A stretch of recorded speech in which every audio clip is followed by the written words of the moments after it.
Eh bien, bonjour Arnaud Pouredon, vous Bonjour. m'entendez? Très Euh, bien. eh bien, écoutez, on est heureux de vous accueillir aujourd'hui. Arnaud Pouredon est cofondateur de Meditect.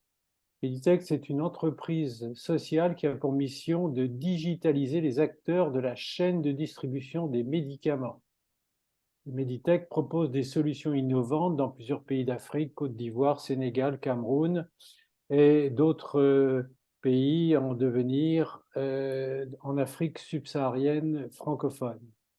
Donc, autrement dit, le problème, c'est la lutter contre le faux médicament et permettre aux populations d'avoir accès à des médicaments de qualité.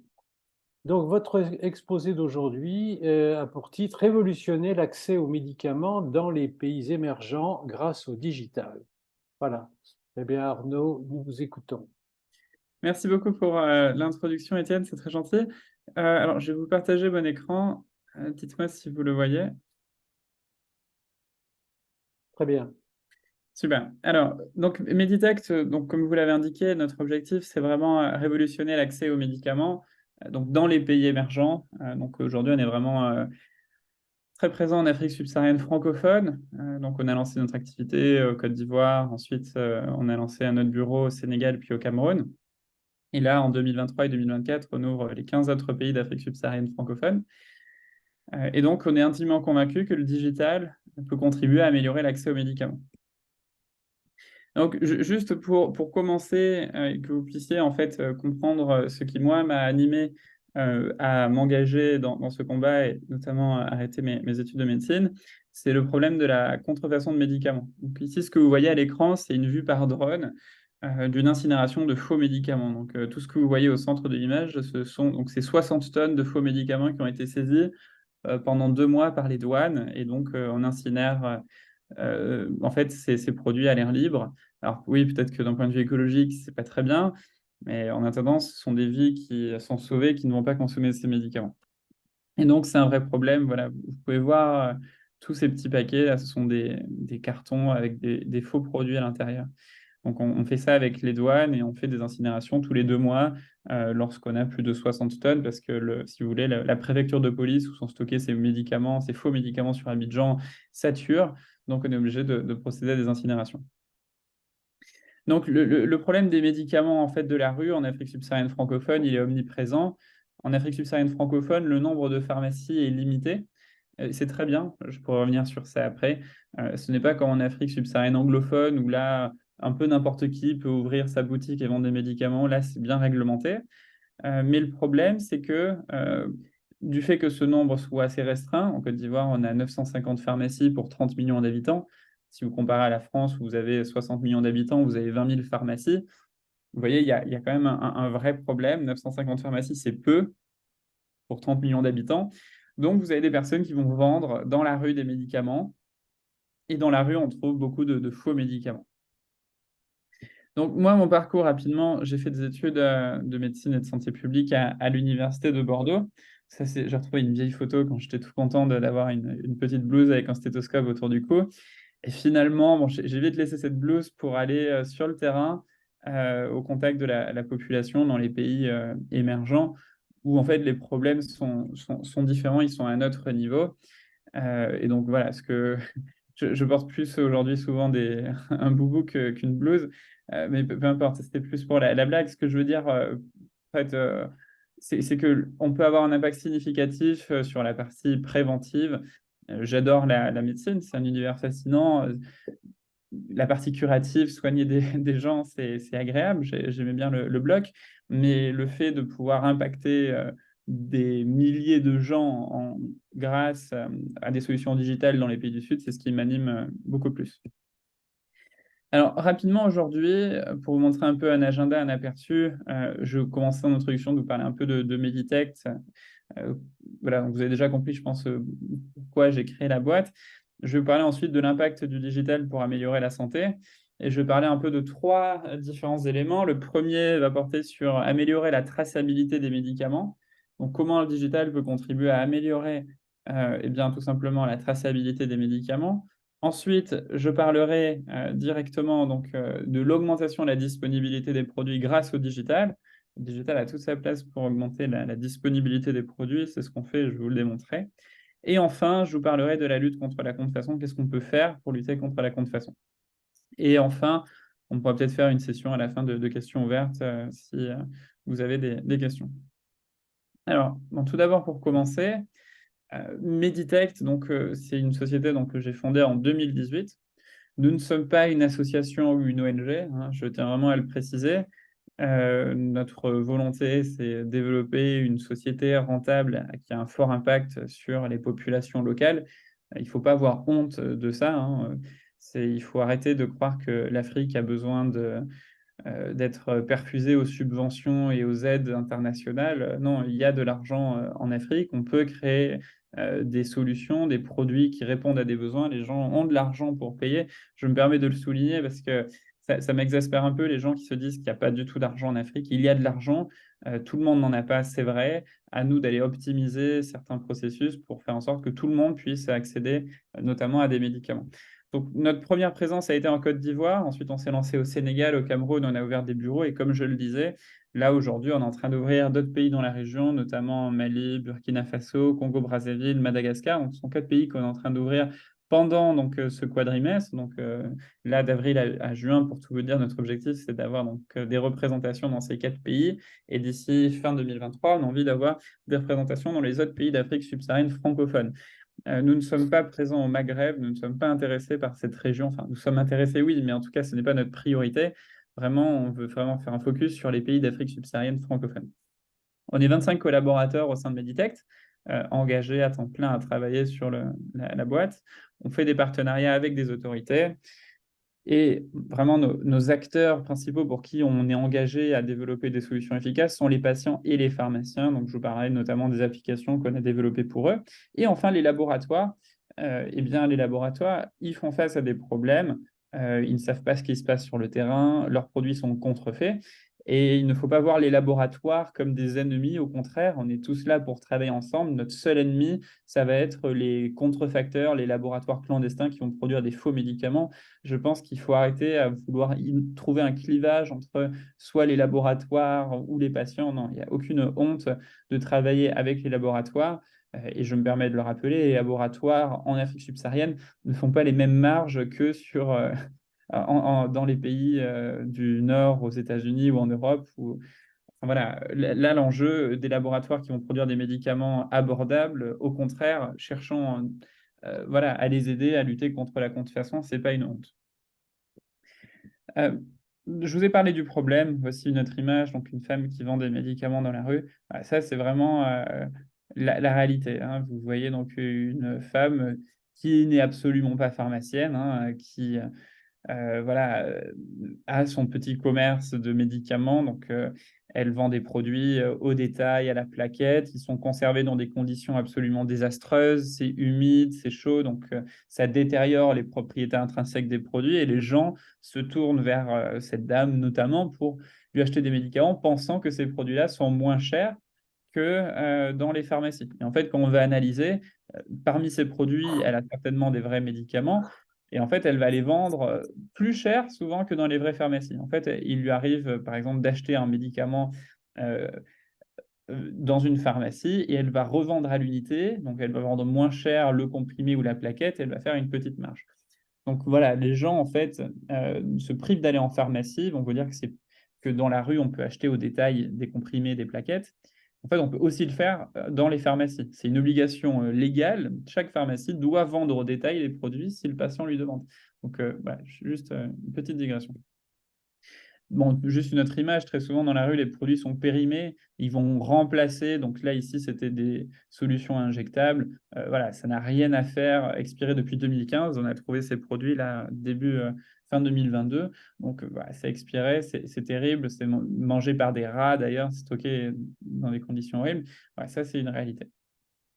Alors, laissez-moi vous parler un peu du digital, comment on peut améliorer la santé en Afrique. Donc, le premier volet, ça va être sur la partie purement traçabilité des médicaments.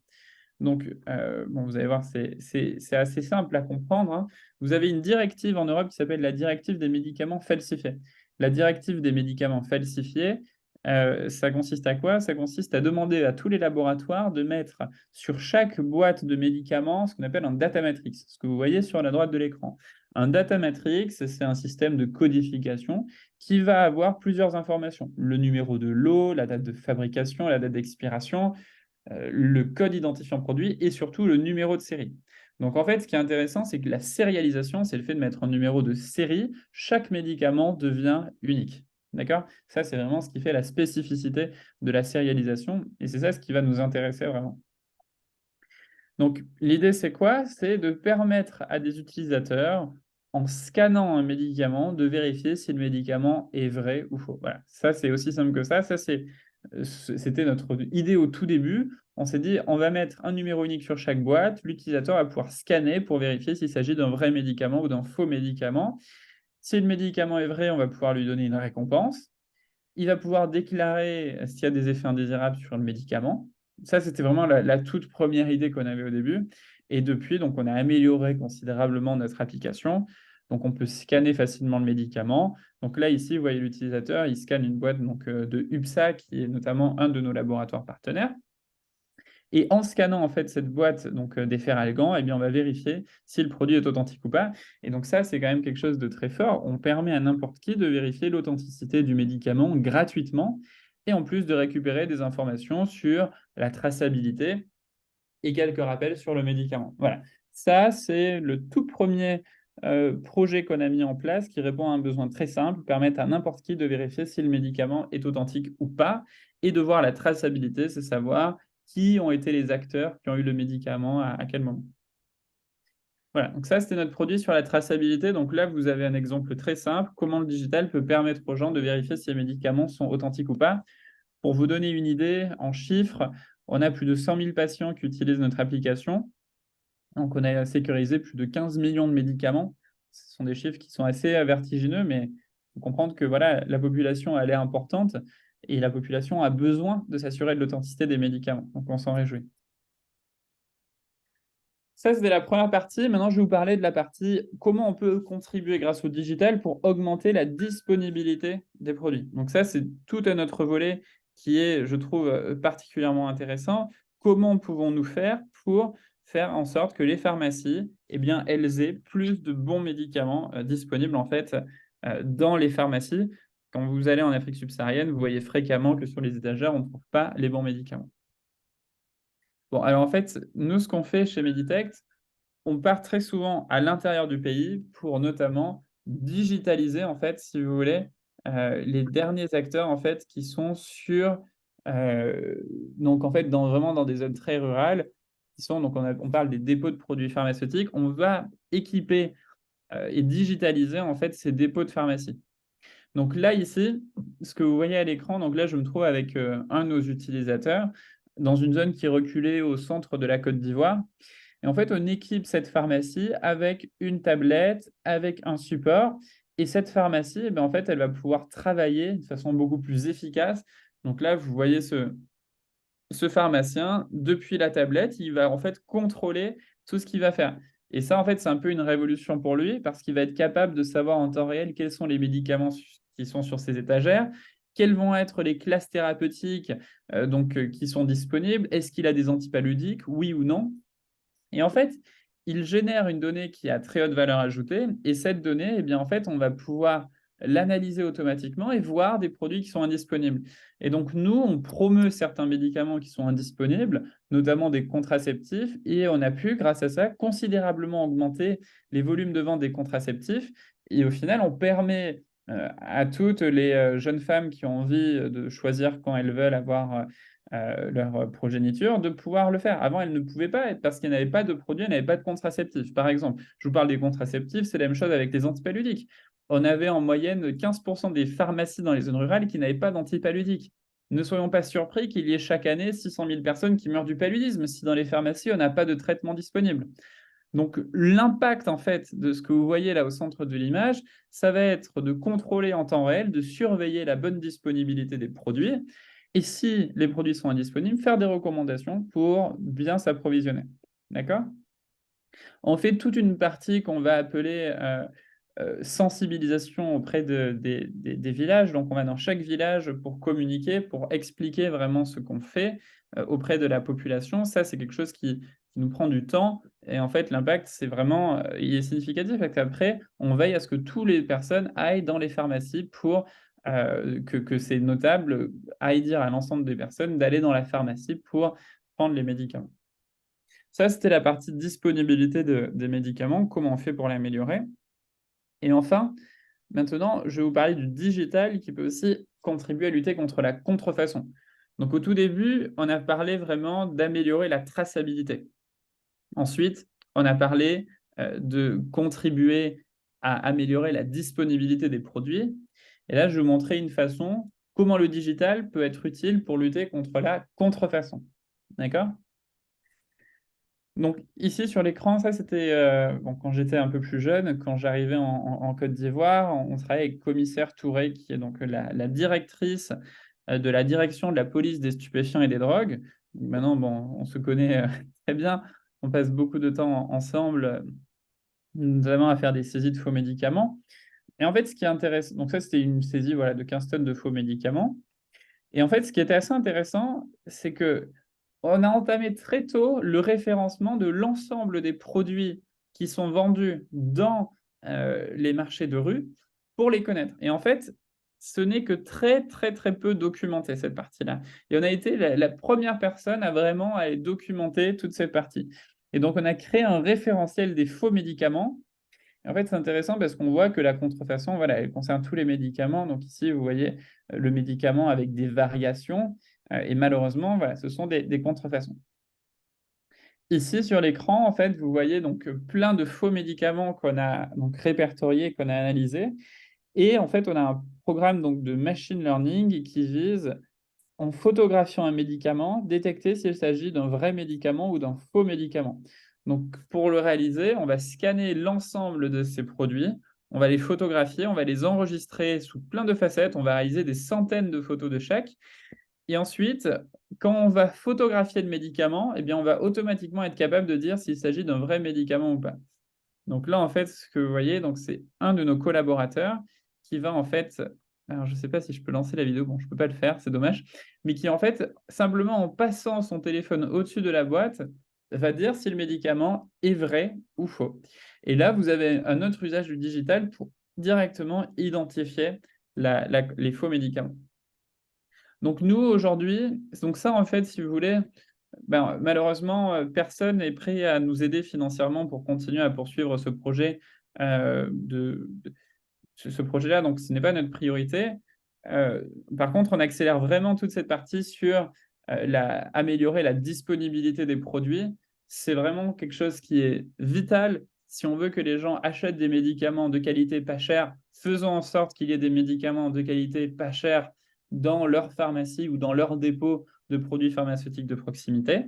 D'accord? Et si on arrive à faire cela, il n'y a aucun doute qu'on arrivera à avoir des gens qui vont prendre de plus en plus l'habitude de se tourner vers ces pharmacies, ces dépôts où on va trouver des bons médicaments, plutôt que dans les marchés de rue. Donc, si vous voulez nous aider, si vous êtes en Afrique subsaharienne francophone, voilà, que ce soit en Afrique de l'Est, de l'Ouest, Afrique centrale, et que vous connaissez des pharmaciens, bah, vraiment, vous pouvez m'écrire. Vous allez sur notre site. Hein. Donc, le site, c'est meditect.com et vous pourrez en fait bah, directement parler avec moi et on pourra voir comment on peut faire pour ensemble bah, chercher à améliorer l'accès aux médicaments. Je vous remercie pour votre attention. Merci beaucoup. Ben, c'est extrêmement clair et tout à fait intéressant. Alors, dans ce que vous avez développé, donc il y a trois axes. Là, il n'y a pas simplement effectivement le faux médicament, il y a la traçabilité, la disponibilité et puis la lutte contre la contrefaçon. Alors, puisque vous venez de parler de la lutte contre la contrefaçon, ce que je n'ai pas bien compris dans le processus, euh, vous avez dit que l'objectif, c'est d'identifier les faux médicaments. Mais comment faites-vous pour les identifier? Je pose une question autrement. On sait par exemple que dans des faux médicaments, il y a des études pharmacologiques qui ont été faites sur y compris sur des médicaments d'ailleurs qui viennent d'Europe. Hein. C'est pas parce que ça vient d'Europe que c'est forcément un vrai médicament.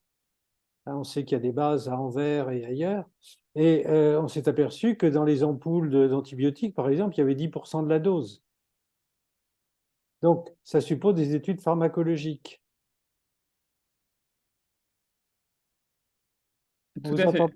Bien sûr. Donc, en fait, ce qu'on va faire quand on va réceptionner donc, des médicaments dans les marchés de rue, fréquemment, on va directement procéder à des analyses purement donc, ce qu'on trouve à l'intérieur du produit. Donc là, ici, en fait, on a directement analysé des faux stimulants sexuels qu'on a vus donc, dans les marchés de rue.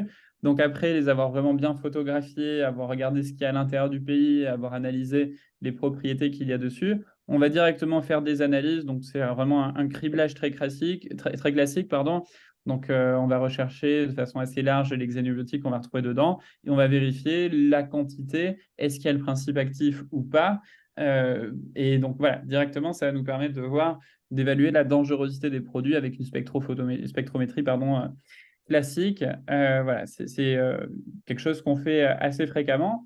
Mais si vous voulez, tous les médicaments qui vont se retrouver dans les marchés de rue, on sait que leur qualité est médiocre, que l'impact de l'humidité et de la chaleur va détériorer les produits. Donc, si vous voulez, le combat, c'est pas de savoir si c'est une contrefaçon pure ou un médicament sous standard. Non, on ne va pas répondre au problème. Ça va être très bien intellectuellement, c'est stimulant. Moi, j'adore regarder quand on fait une spectrométrie, voir quand est-ce qu'on va avoir des impuretés. Mais c'est pas ça le problème. Le problème, une nouvelle fois, c'est faire en sorte que les gens aient des médicaments pas chers, faire en sorte qu'elles n'aillent pas dans la rue. Dans la rue, même si c'est un vrai médicament, on ne peut pas encourager les personnes à y aller. Les gouvernements en D'accord. Afrique vont parler des MKIF pour médicaments de qualité inférieure et falsifiés. Et ça, c'est très bien, en fait, d'englober aussi bien les vrais médicaments qui sont vendus dans la rue, comme les faux, comme tous les sous-standards.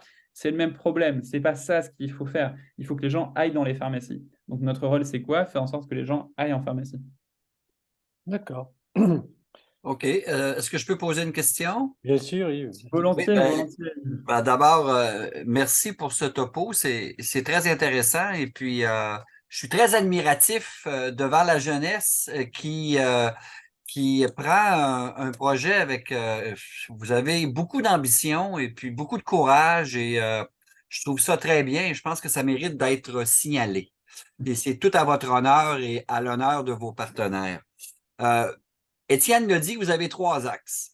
Mais il y en a un autre qui est problématique en Afrique. Et puis, quand je disais tantôt que lorsque j'étais au Gabon avec mon épouse, on a passé un an, euh, un autre problème majeur et qui force à quelque part un peu les gens à peut-être se procurer des médicaments de contrefaçon, c'est la livraison.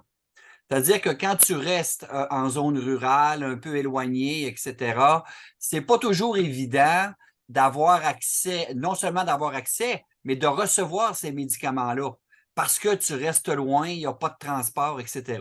Est-ce que éventuellement la livraison, et je me souviens à un moment donné, il y avait un projet, je me souviens pas qui avait lancé ce projet-là, mais il y avait un projet de livraison de médicaments par drone. Et donc, ça pourrait éventuellement peut-être devenir intéressant. Je ne sais pas. Est-ce que vous avez envisagé éventuellement de vous attaquer à cette issue-là qui est la difficulté pour plusieurs personnes qui vivent en région rurale d'obtenir ces médicaments-là, puis même lorsqu'ils ont toute la bonne volonté d'avoir des médicaments de pharmacie contrôlés? D'accord. Alors, bon, plusieurs réponses. Pour moi, en fait, la meilleure réponse à ce problème, c'est faire en sorte qu'il y ait la disponibilité des produits et qu'il y ait un maillage territorial. Je n'ai pas du tout parlé de cette partie-là du maillage territorial, mais c'est ce que vous êtes en train de décrire. Vous voulez que n'importe quelle personne puisse avoir à proximité facilement un produit et qu'elle ne soit pas isolée et qu'elle n'ait pas quel est son médicament pour son diabète à plus de 5 km. Je suis complètement d'accord avec vous. Vous avez parlé d'une solution, les drones. Donc oui, il y a une société qui s'appelle Zipline, au Rwanda notamment. Ils sont en train de ils se sont lancés au Ghana aussi, en Côte d'Ivoire. Et vous demandez, est-ce que ce ne serait pas envisageable de le faire? Bon, en fait, la réponse, voilà, moi je vais vous dire, la réalité, c'est qu'un vol en drone, ça coûte 40 euros. Donc, est-ce que vous pensez vraiment que la personne qui va être dans la zone rurale va être prête à payer 40 euros pour avoir son médicament? Non, c'est pas possible. Donc, sur le papier, c'est très beau. C'est très joli de voir des drones voler. Alors moi, ça m'amuse beaucoup. Je suis allé au Rwanda, je connais les personnes qui sont en charge de ce projet très bien. Mais la réalité, c'est que ce n'est pas une solution qui va répondre au problème de la personne qui a du diabète et qui vit à Tingrela, dans le nord de Bundiali, près de Korogo. Du tout. Ça ne va pas répondre à son problème. Parce qu'elle va pas se faire livrer des médicaments par drone. Donc, sur le papier, voilà, une nouvelle fois, c'est très beau.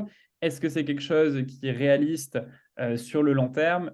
Malheureusement, je ne pense pas. Enfin, et même, je vous le dis, non, ça ne sera pas possible que des personnes qui n'ont que quelques euros pour acheter des médicaments puissent faire livrer par drone des médicaments. C'est fantaisiste. Si on veut rêver, si on veut rire, c'est bien, mais voilà, si on veut vraiment sauver des vies, on ne doit pas compter sur ça. Ce qui va être important, c'est que dans les zones rurales, tout le monde est à proximité, à moins de 1 km, un endroit où elle va pouvoir trouver les médicaments essentiels. Donc ça, c'est vraiment le besoin, c'est ce qu'on doit faire. Et donc, vous avez une politique en Afrique subsaharienne francophone qui est très stricte comparée à l'Afrique anglophone, et on doit s'en réjouir. N'importe qui ne peut pas ouvrir une pharmacie. Par contre, vous pouvez avoir des dépôts de produits pharmaceutiques qui sont rattachés à des pharmacies. Et ça, c'est très bien. Vous parliez du Gabon où vous avez vécu. Je suis aussi allé au Gabon. Je me souviens, à PK27, je n'avais pas trouvé de pharmacie facilement. Et bien, en fait, il y a en effet cet enjeu-là de disponibilité des produits partout avec un maillage territorial. Et notre rôle, ça va être d'aider les pharmacies à ouvrir des dépôts avec un périmètre de 100 km autour de leur pharmacie. Si on fait ça, on va réussir à vraiment rendre les produits accessibles. Laissez-moi vous montrer une carte. Est-ce que vous voyez mon écran? Oui. Oui. Oui, très bien. Ici, vous voyez nos points de vente qu'on a ouverts, en fait, donc nos pharmacies partenaires. Donc ça, ce sont que des dépôts de produits. Et donc, si vous voulez, on va en fait dans des endroits très reculés. Donc, par exemple, là, on est en Côte d'Ivoire, on est dans le nord. Donc, je vais vous montrer. Donc, vous avez ici donc Korogo. Et en fait, on va dans des villages très reculés. Donc, là, on est à l'Allé Rabat, donc c'est la frontière avec le Burkina. Ici, vous avez le Mali. Donc, Pogo, c'est une ville frontalière. Et on a digitalisé en fait plein de pharmacies dans ces villages et où il y avait déjà, si vous voulez, un dépôt et on professionnalise leur activité. Et donc, nous, notre rôle, ça va être quoi? Eh bien, c'est simple, ça va être d'améliorer la disponibilité de ces produits dans ces dépôts. Et donc, aujourd'hui, ce qu'on a envie de faire, c'est de recevoir des supports financiers, des soutiens financiers pour aller digitaliser l'ensemble de ces villages qui ont plusieurs milliers d'habitants. Hein. Ce sont des villages qui sont quand même considérables pour faire en sorte d'assurer la disponibilité de médicaments essentiels. Parce que nous, en temps réel, on peut regarder une pharmacie et voir quels sont les médicaments essentiels qu'elle n'a pas. Et j'ai envie d'aider ces dépôts à pouvoir s'approvisionner, à avoir tous les médicaments essentiels dont elles ont besoin. C'est ça, en fait, ce qu'on doit faire. Ce n'est pas chercher une solution miracle par drone qui répondrait peut-être à 1 ou 2 personnes sur des millions. Non, on doit créer une solution qui va répondre à la masse, aux besoins de l'ensemble de la population. Et il faut capitaliser sur ces dépôts dans les pays d'Afrique subsaharienne francophone pour rendre ces produits accessibles à la population. Merci. Effectivement, le fait, je ne savais pas que les pharmacies en zone francophone étaient particulièrement bien cadrées, alors que ce n'était pas le cas en zone anglophone, ce qui est quand même une donnée importante sur laquelle vous pouvez vous appuyer sans aucun problème. Alors, exactement. En fait, que vous compreniez, c'est les vestiges de l'époque coloniale, les textes réglementaires, pour de nombreux textes réglementaires en santé, sont calqués sur le modèle français. Et franchement, on doit s'en réjouir. Alors, je n'ai pas du tout envie de... enfin, voilà, ça a été évidemment, je pense que tout le monde le reconnaît, une erreur de la France de vouloir coloniser partout, mais voilà, c'était il y a des centaines d'années, on n'est pas là pour juger ce qui s'est passé dans le passé.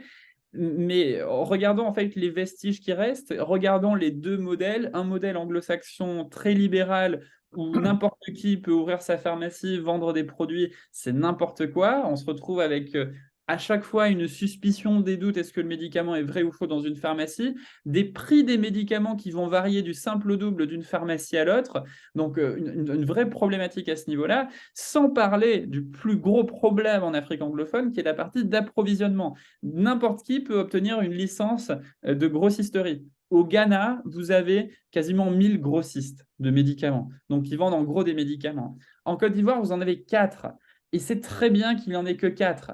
Après, ils vont gagner beaucoup d'argent, ils ont une situation entre eux, ils ont ils ont le monopole, ces 4 acteurs. C'est un problème, je vous le concède, parce qu'ils vont faire des marges qui sont importantes, mais en attendant, on sait que dans les pharmacies, on va avoir des vrais médicaments. Et ça, c'est une excellente nouvelle, et c'est un combat, malheureusement, qui va être très difficile en Afrique anglophone. Et ce n'est pas du tout la mentalité, d'ailleurs, à l'anglo-saxonne. Donc nous, on peut se réjouir de ça, mais par contre, veillons à faciliter l'ouverture de ces dépôts dans les zones rurales pour que tout le monde puisse avoir de bons médicaments essentiels. Et on est sûr des grossistes dans l'ensemble des pays francophones. Oui, alors je ne parle pas de la Guinée-Conakry où là, c'est malheureusement à cause de la corruption, ils ont un nombre un peu plus important de grossistes, mais si vous voulez, c'est un cas un peu à part. Si vous regardez le Mali, le Bénin, Togo, Burkina, enfin vraiment tous ces pays, Afrique centrale, Congo, Brazza, Gabon, le nombre de grossistes est limité, Centrafrique, Niger, Tchad aussi, donc c'est super. Mais par contre, voilà, le problème, si vous voulez, qui est un peu corollaire à ça, c'est que il y a peu de pharmacies. Voilà, c'est pour ça qu'ils gagnent aussi beaucoup d'argent. Donc, essayons de faciliter l'ouverture, qu'il y ait plus de pharmacies pour que les gens arrêtent d'aller dans la rue et aillent vers les pharmacies. Alors, est-ce que dans notre auditoire, il y a des questions? Je n'en vois pas pour l'instant, Moi, j'en ai mais... une Ah bah, question assez pratique. oui. Comment contrôlez-vous, non pas la qualité, mais comment vous contrôlez toutes ces stations-là un petit peu partout dans le pays contre les vols, contre le vandalisme, etc. Parce il reste quand même qu'il y a beaucoup de pauvreté dans ces pays-là et donc de voir un dépôt avec des médicaments qui valent souvent plusieurs milliers de dollars, ça peut être tentant pour certaines personnes de tenter de partir avec ça puis de les vendre sur la rue. Quand vous dites plusieurs milliers de dollars, vous parlez de quoi exactement? La somme de tous les médicaments, c'est ça? Non, ben, je parle que dans un dépôt donné, vous Oui, stockez des médicaments dans ces oui, dépôts-là. oui, Et oui, donc, vous exactement. avez des frigos, vous avez des congélateurs, etc. Non, alors oui, je peux vous décrire un peu à quoi ressemble un dépôt de façon globale, mais attention, on n'est pas en train de parler forcément de pharmacies qui sont très bien achalandées. Malheureusement, ce n'est pas le cas pour des raisons financières. Je peux même vous montrer un peu à quoi ressemble, par exemple, à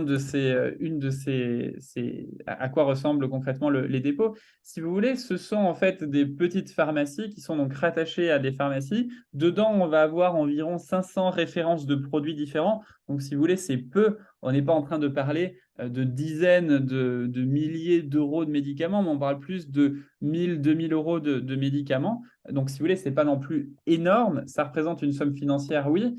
Vous parlez du vandalisme, mais en fait, le vandalisme, ce n'est pas une réalité. Vous savez, les gens sont profondément intègres.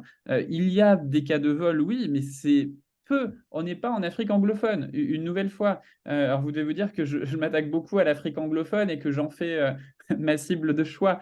Non, c'est pas vraiment ça, mais c'est une réalité. Les gens en Afrique subsaharienne francophone, le vandalisme n'est pas important. Ici, vous voyez l'image, vous voyez mon écran? Oui, oui, Oui, très bien. tout à fait. Voilà, donc là, ça, c'est l'exemple d'un dépôt de produits pharmaceutiques. Donc, il a seulement 2 étagères avec quelques centaines de médicaments dessus. Il a notre placard à côté avec un peu plus de médicaments. Voilà, ça, c'est un dépôt. Il n'y a pas de frigo, malheureusement. Donc, si on lui apporte un peu d'argent, il va pouvoir acheter un frigidaire, il va pouvoir mettre des antidiabétiques dedans, des vaccins, pourquoi pas. Et ça va vraiment répondre à un besoin de milliers de personnes qui dépendent de ce dépôt-là pour acheter leurs médicaments. Donc ça, si vous voulez, c'est vraiment notre mission. C'est faire en sorte que ces dépôts soient plus attrayants.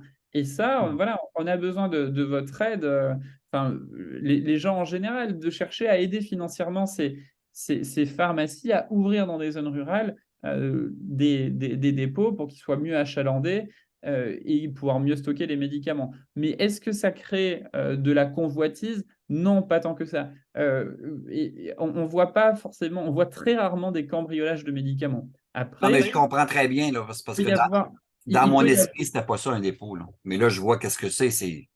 Vous avez quelqu'un sur place et donc il ouvre le matin, il ferme le soir, etc. Donc, dans ma tête, c'était pas comme ça que je le voyais. Non, vous voyez, en fait, vraiment, c'est une personne qui travaille, elle va avoir son stock de médicaments, 500, 1000 produits en tout. Et le problème, c'est qu'elle ne sait pas forcément quels sont les médicaments qu'elle doit avoir. Donc, à nous de l'aider. Et en utilisant les données, on va dire, ah tiens, on voit que tu n'as aucun antiseptique. Tu te dois d'avoir des antiseptiques. Voilà les antiseptiques les moins chers. On te recommande de passer une commande pour avoir des antiseptiques. Et ça, l'idée, c'est de le faire et que tous ces dépôts puissent profiter de cette implication. Je me permets de souligner l'importance, en fait, d'avoir une approche comme on a, qui est une approche cloud. En fait, tout fonctionne depuis un navigateur Internet.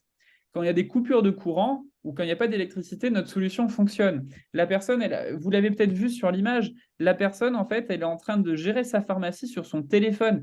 Je ne sais pas si vous réalisez le niveau de praticité quand même. Vous voyez ou pas le livre qu'elle a? C'est Oui, là où oui. elle fait l'ensemble des médicaments qu'elle vendait et qu'elle répertoriait. Maintenant, elle le fait depuis son téléphone. C'est une révolution pour elle. Elle passe d'un pauvre livre à un téléphone sur lequel elle va pouvoir enregistrer tous ses médicaments. Et ça, c'est un bond technologique qui va permettre derrière un côté extrêmement vertueux. Automatiser les commandes pour les produits qui sont vitaux, tout ça, elle ne le faisait pas avant. Elle ne pouvait pas. Parce que quand on a une feuille, un crayon sur lequel on va tout écrire, bah, c'est impossible de savoir quels sont les produits indisponibles. Oui, tout à fait. Puis le téléphone est disponible partout et puis il y a plus qu'un téléphone par personne en Afrique. Il y a même des gens qui en ont 3 ou 4. Donc, effectivement, c'est un très beau moyen. Je vois qu'il n'y a pas d'autres questions dans la salle. Étienne, est-ce que tu as autre chose à ajouter? Ben, je reviens aux médicaments contrefaits et brûlés sur la décharge à Abidjan, j'imagine. Plusieurs tonnes, vous avez dit, 5-6 tonnes, il me semble me souvenir, à chaque fois. Donc des quantités considérables.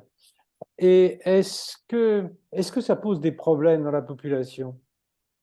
Je veux dire par là, les gens se disent, mais comment vous détruisez nos médicaments, on en a besoin, etc. Comment c'est accepté? Alors, donc je me permets juste une petite rectification. Ce n'était pas 5 ou 6 tonnes, là, c'était entre 50 et 60 tonnes, donc 10 fois D'accord. plus, malheureusement. Et ça, c'est tous Oui. les 2 mois à peu près. Donc, pour vous 60 tonnes tous les 2 mois, ouais, c'est Oui. énorme. Ah oui, c'est énorme, vraiment, c'est dur à réaliser. C'est pour ça que même ces vues en drone, elles Oui, ne sont peut-être pas, elles ne sont oui, pas frappantes. Mais si vous voulez, ce sont des montagnes de faux médicaments. On lève la tête, on en a partout. Et en fait, vous soulevez une question. Enfin, j'aime beaucoup votre question. Comment les gens réagissent? Et donc, non, certaines personnes, en fait, ont du mal à comprendre ce que c'est un faux médicament. Les gens se disent que, bon, voilà, c'est surprenant, mais que ce n'est pas forcément dangereux de consommer ces médicaments-là. J'ai même vu les lendemains matins, dans les cendres restantes, des femmes aller chercher des médicaments qui n'allaient pas être complètement brûlés. Ça m'a fait. C'est des scènes qui sont dures à voir, des femmes qui chargent dans les cendres des restes de oui. médicaments. Donc oui, il y a un vrai enjeu de faire peut-être, et c'est pas péjoratif, mais de l'éducation, expliquer vraiment de façon très pédagogique pourquoi les faux médicaments c'est dangereux, qu'est-ce que sont les faux médicaments et pourquoi il ne faut pas les prendre. Et ça, voilà, ça va passer par beaucoup de pédagogie. Oui. Parce que comment comprendre que des médicaments des jolis petits comprimés dans des boîtes bien colorées, etc., peuvent être des faux médicaments dans la mesure où ça vient en plus du Nord ou d'Inde ou de je ne sais où. Très difficile à comprendre pour ces gens-là. Ah, oui, oui, oui, c'est ça, mais enfin, oui, vous l'avez très bien dit, oui, c'est difficile à comprendre, oui. Mm. Il y a le faux Et le médicament, problème, puis il y a c'est le que médicament périmé aussi. Là, tu sais, je veux dire, celui qui est périmé, celui qui est faux, il y a vraiment une différence entre les deux. Là, tu sais, je veux dire, ça, le, c'est pas évident non plus. Non, tout à fait. Et le vrai problème, c'est que quand on a des actions comme on va incinérer les produits, ça va encore plus augmenter le clivage entre les gens qui vont se dire on nous empêche d'être soignés avec des bons médicaments et de l'autre côté le gouvernement. Et ça, moi, c'est quelque chose que je vis très mal. Récemment, j'ai partagé à une chaîne d'information les résultats d'analyse sur des faux stimulants sexuels. Je vous ai partagé juste avant quelques-unes de ces analyses. Donc, ça a été repris par plusieurs médias locaux. Et beaucoup de personnes, en fait, se sont attaquées à moi en me disant, voilà encore un blanc qui veut... Parce que j'avais aussi analysé, en fait, des produits locaux. Donc, théoriquement, c'était... alors, c'est passionnant, hein. Il y a un stimulant sexuel Donc, je vois que il y a des personnes qui ont des patronymes de la région, enfin d'Afrique de l'Ouest. Enfin, donc, il y a un faux stimulant sexuel qui s'appelle l'atoté.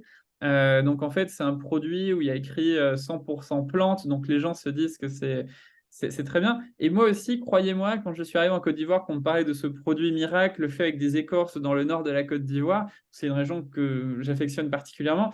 Je trouvais ça génial. Et je me disais, c'est magnifique, il doit vraiment y avoir des écorces qui sont encore... on n'a pas exploré la botanique dans le nord de la Côte d'Ivoire, ça nous réserve plein de secrets. Que nenni, en fait, la personne fait toujours venir, et ça c'est un scandale dont on parle peu, mais fait venir de Chine du sildenafil en très grande quantité. Et moi, quand j'ai fait mon analyse, donc de façon très naïve, je ne pensais pas du tout le monde me disait, ah oui, c'est une super écorce, ça rend très puissant. Et j'ai une amie journaliste au Monde qui m'a dit, Arnaud, t'es sûr vraiment qu'ils mettent pas du sildenafil comme dans le Viagra? Et je suis là, mais non, mais tu peux pas comprendre, t'es française, nous on a des écorces magiques. Moi-même, je défendais ça parce que j'avais envie d'y croire. Et au final, non. Donc quand j'ai fait la chromato, au moment de voir le spectre du sildenafil, ça a explosé. Donc, j'ai refait le test 5 fois parce que je me suis dit que ce n'était pas possible.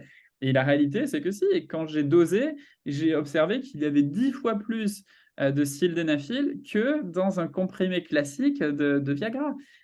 10 fois plus. On était à 500 mg pour une dose versus 50 mg le comprimé classique. Alors, je ne prends pas de sildenafil encore, hein. Je ne prends pas de Viagra, je suis jeune, j'en ai pas besoin, mais je pense que c'est quand même très dangereux. C'est très dangereux. C'est très Et- dangereux. Ben oui, parce qu'on parle quand même d'un médicament qui est un vasodilatateur, donc oui, ça va entraîner des problèmes. C'est assez intéressant parce que j'ai plusieurs amis qui en ont déjà pris et qui me disaient qu'ils avaient les yeux très rouges, gorgés de sang, Ah et oui. ça fait du sens quand on prend un vasodilatateur. Ah non, d'avoir, c'est très dangereux, puis ça dure longtemps. Ça peut durer assez longtemps. Oui, exactement. Et surtout, après, ces gens deviennent impuissants. Enfin, c'est un cercle vicieux. Exact. Donc voilà, ça, c'est la réalité. Et malheureusement, voilà, les gens, quand moi j'ai diffusé ces résultats, ils étaient tous en train de me dire, mais qui est ce blanc là qui vient nous embêter? On a des très bons produits locaux, ils sont jaloux. Et moi, j'étais là, mais non, regardez les résultats, vraiment, enfin, c'est dangereux. Donc là, j'essaie de convaincre un ami à moi qui est professeur de médecine à Boaké en pharmacologie de faire les résultats et de diffuser qui s'exprime, mais pour des raisons qu'il n'a pas évoquées, il a peut-être, voilà, j'ai pas envie de savoir pourquoi, mais il n'a pas envie de le faire. Enfin, j'ai mon idée, je sais pourquoi il n'a pas envie d'être médiatisé après par rapport à ça, mais voilà, c'est la réalité. D'habitude, on a la doyenne de Bouaké à nos conférences, mais elle n'est pas là aujourd'hui apparemment. C'est dommage parce qu'elle aurait pu vous appuyer. Vous pourrez lui envoyer le replay peut-être Oui, oui, on va lui dire, on ne manquera pas. Bon, mais écoutez, il est 11 heures, donc on peut peut-être conclure. Étienne, Oui. est-ce que tu as autre chose à dire? Dans la Non, c'est salle, ça tout. semble être Oh, complet. Ben, écoutez, oui. moi, je voudrais remercier Arnaud Pourredon pour cette excellente conférence. Et donc, j'espère que ça va bien aller. Je l'encourage très fortement à continuer. Et puis, je trouve ce travail-là admiratif. Comme on fait à Oui. l'habitude, nous allons en profiter pour faire quelques petites annonces, donc annoncer nos prochaines conférences. Pas la semaine prochaine, dans 2 semaines, le 13 avril, nous aurons Jean-Paul Mathuba qui va venir nous parler d'un sujet assez particulier, c'est-à-dire un hôpital dans la ville de Kinshasa et qui a des résultats extrêmement intéressants sur la communauté desservie. Donc, je vous encourage à venir l'écouter. Donc, ce sera le 13 avril. Heure de Paris, c'est 15 heures, heure de Paris. 16 heures. 16 16 heures. heures, heure de Paris, je m'excuse.